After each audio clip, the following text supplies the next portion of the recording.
Perkenalkan, saya Alder Rockfilon dengan NIM 2230 2050 3143. Di sini saya akan menjelaskan tentang analisis kualitas perangkat lunak. Analisis kualitas perangkat lunak biasanya akan dijadikan acuan atau requirement dalam sebuah pengembangan aplikasi. Di sini kami menggunakan MCCAL model, yang mana MCCAL model mengerucutkan berbagai aspek menjadi 3 aspek utama. Pertama, ada produk quality, yaitu apakah aplikasi sudah berjalan dengan semestinya.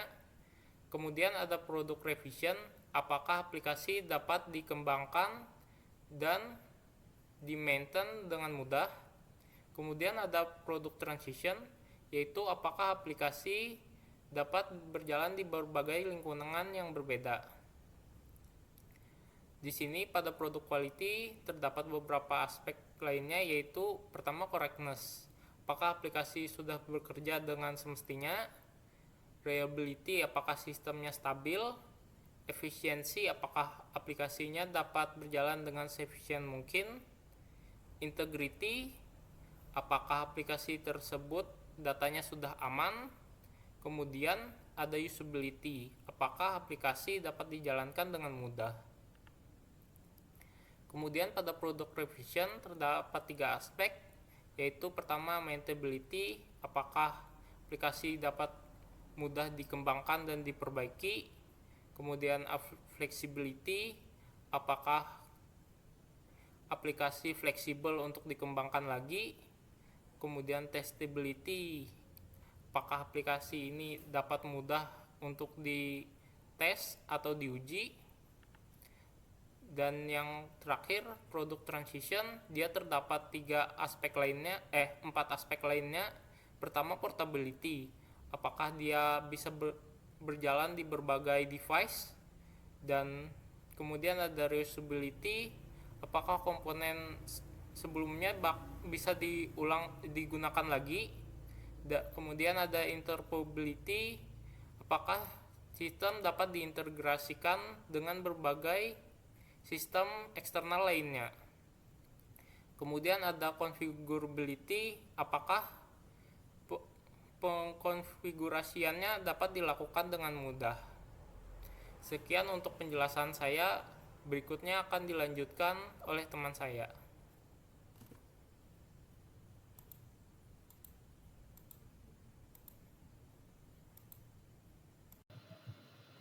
Perkenalkan, nama saya Vanagia Kanoya dengan NIM 223030503184. Di sini saya akan menjelaskan bagian SQL Plan Overview.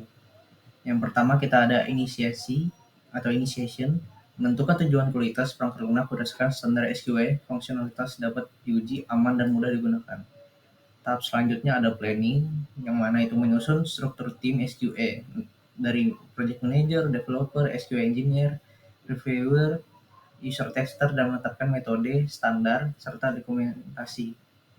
Setelah itu kita masuk ke tahap execution, di mana itu melakukan review dan audit menyeluruh dari code review, design review, dokumentasi, serta checklist keamanan, performa, dan maintainability diterapkan pada setiap pull request. Setelah itu kita masuk ke testing, di mana itu akan menjalankan berbagai jenis pengujian, unit integration, UI, security, dan user attendance. Selanjutnya yang terakhir kita masuk ke tahap monitoring, menangani masalah melalui prosedur pelaporan dan koreksi, retesting dilakukan hingga isu terselesaikan lalu dokumentasi diperbaharui. Selanjutnya akan dijelaskan oleh teman saya. Perkenalkan, nama saya Erswatan Putra dengan NIM 22300503113. Dan pada kesempatan ini saya akan mempresentasikan isu-isu apa saja yang kami dapatkan setelah melakukan technical review. Yang pertama yaitu kami mendapati bahwa ada race condition yang serius pada operasi Firebase, terutama pada fungsi bad user di komponen user list. UI diupdate sebelum adanya konfirmasi sukses dari Firebase. Ini sangat beresiko karena UI bisa menunjukkan status berhasil padahal data di server gagal diubah. Masalah serupa juga muncul pada operasi create dan delete di beberapa tempat lain. Dampaknya yaitu adalah inkonsistensi antara UI database yang bisa menyebabkan kebingungan pengguna dan korupsi data. Rekomendasi atau solusi dari kami yaitu hanya mengupdate UI setelah menerima konfirmasi sukses dari Firebase dan menggunakan indikator loading, atau juga bisa mempertimbangkan untuk menggunakan React Query untuk memanajemen state asinkron yang lebih aman. Kemudian selanjutnya adalah error handling yang tidak konsisten. Di sini kami menemukan uh, inkonsistensi dalam penanganan error di berbagai bagian aplikasi. Contohnya pada modul Firebase Queries.js tidak ada blok try catch untuk menangani kegagalan request, dan di user list error hanya dicetak ke konsol log, jadi user tidak tahu errornya. Resikonya yaitu terjadi silent failure yang tidak diketahui oleh pengguna, menyebabkan pengalaman pengguna yang buruk dan sulitnya melakukan debugging. Solusi yang kami sarankan yaitu mengimplementasikan block try catch secara konsisten, penggunaan toast notification untuk feedback pengguna, dan alat monitoring seperti Sentry atau Firebase Crashlytics. Yang selanjutnya yaitu key unique tidak stabil pada list rendering. Untuk masalah ini ditemukan di user list, appointment list, dan medicine list. Komponen list menggunakan key yang tidak stabil seperti kombinasi dari email, date now, dan math random. Ini bertentangan dengan prinsip React reconciliation. Dampaknya yaitu menyebabkan render ulang yang tidak diperlukan, kehilangan start komponen, dan penurunan performa, terutama jika listnya panjang. Solusi dari kami yaitu menggunakan identifier stabil seperti user ID dari Firebase dan optimalkan render dengan react.memo atau use callback. Yang selanjutnya ada hard-coded role. Di sini kami menemukan bahwa role user ditulis secara hard-coded seperti user role, di user role sama dengan user di front end. Lebih parahnya lagi, tidak ada validasi role di sisi back end-nya. Artinya ada potensi privilege escalation jika front end dimanipulasi. Dampak atau risikonya yaitu pengguna biasa bisa saja menjalankan operasi yang hanya bisa dilakukan oleh admin, misalnya seperti bad user yang berbahaya bagi integritas sistem. Rekomendasi kami yaitu memindahkan definisi role ke file roles.js, validasi role di Firebase Rules, gunakan custom claims, dan terapkan role-based access control yang baik di front end maupun di back end. Kemudian ada beberapa isu lainnya seperti kurangnya dokumentasi kode, di mana banyak fungsi penting seperti Firebase Queries.js tidak memiliki dokumentasi seperti JSDoc. Dan untuk solusinya yaitu menerapkan JSDoc, dokumentasi arsitektur, dan menggunakan linter untuk memaksa adanya dokumentasi di fungsi publik. Kemudian ada kerentanan XSS pada rendering data user, di mana terjadi pada medical record JSX akibat penggunaan dangerously set inner HTML tanpa sanitasi input. Karena itu, data berasal dari pengguna ini sangat berbahaya. Resikonya bisa dimanfaatkan penyerang untuk mencuri data yang sensitif. Solusi kami yaitu menggunakan DOM Purify, validasi input di level form, dan mengimplementasikan content security policy. Yang selanjutnya dan yang terakhir yaitu state management yang kurang optimal. Di sini kami menemukan terlalu banyak prop drilling, duplikasi state, dan inkonsistensi antara local state dan konteks API. Dampaknya yaitu kompleksitas meningkat, debugging yang sulit, dan performa menurun karena re-render yang tidak efisien. Solusi dari kami yaitu menstandarisasikan state management, menggunakan konteks provider secara strategis, dan mempertimbangkan React Query untuk state global. Sekian pembahasan tentang isu-isu yang kami temukan. Untuk bagian selanjutnya akan dijelaskan oleh teman saya. Jonathan dengan NIM 223030 503216 akan menjelaskan pada bagian recommendation.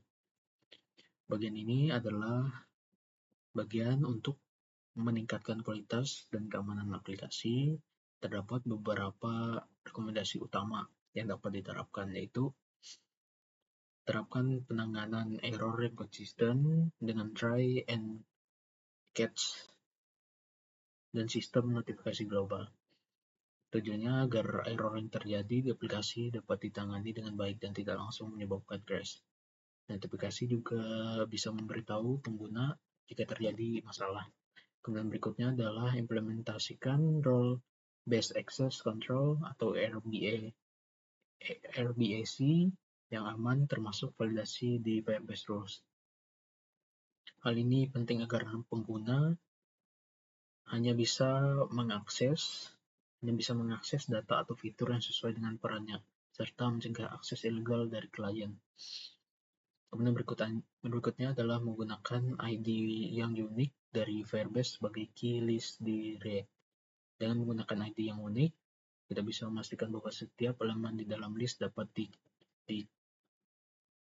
dilacak dan dirender dengan efisien oleh React. Kemudian berikutnya adalah atasi race condition dengan menunda update UI hingga aplikasi Firebase berhasil.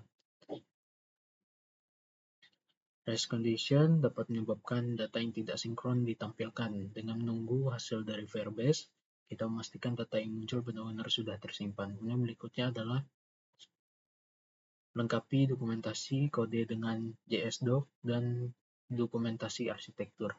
Hal ini sangat membantu pengembangan lain dalam memahami struktur dan fungsi dari setiap bagian kode, serta mempercepat proses pengembangan di masa depan. Kemudian berikutnya adalah melindungi aplikasi dari XSS dengan DOM Purify yang divalidasi input.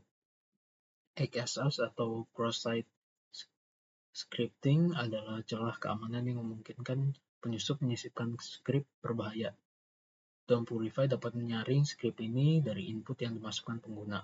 Kemudian terakhir adalah gunakan context API atau React Query untuk manajemen state yang lebih efisien dan terstruktur.